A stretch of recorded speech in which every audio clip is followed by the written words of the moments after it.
আজকে তোমাদেরকে করে দেখাচ্ছি বিয়েবাড়ির স্টাইলে ফিশ ফ্রাই। বিয়েবাড়ির নিমন্ত্রণ তো রোজ রোজ পড়বে না, কিন্তু তোমরা চাইলে যে কোনো দিন বানিয়ে ফেলতে পারবে এই টেস্টি টেস্টি ফিশ ফ্রাইগুলো। কিভাবে বানাবে তার জন্য প্রথমেই আমি নিয়ে নিয়েছি ভেটকি মাছের ফিলেট। তোমরা চাইলে কাতল মাছ দিয়েও করতে পারো। এবার ফিলেটগুলোতে নিয়ে নেব লেবুর রস আর নুন মাখিয়ে 10 মিনিট রেস্টে রেখে দেব। এবার আমি পেস্ট করে নিয়েছি লঙ্কা, ধনেপাতা, আদা, রসুন।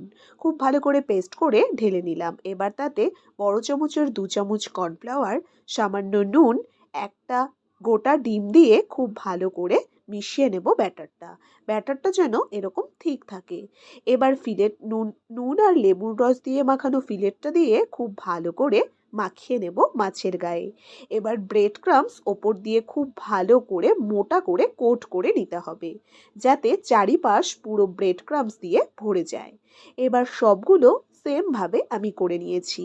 এইভাবে করে 1 ঘন্টা থেকে 2 ঘন্টা ফ্রিজে ঢুকিয়ে রাখতে হবে। এবার ফ্রিজ থেকে বের করে নিয়ে গরম তেলে আস্তে আস্তে প্রত্যেকটা ফিশ ফ্রাই ভেজে নিতে হবে। ফিশ ফ্রাইগুলো খেতে কিন্তু দারুণ মুচমুচে হয়।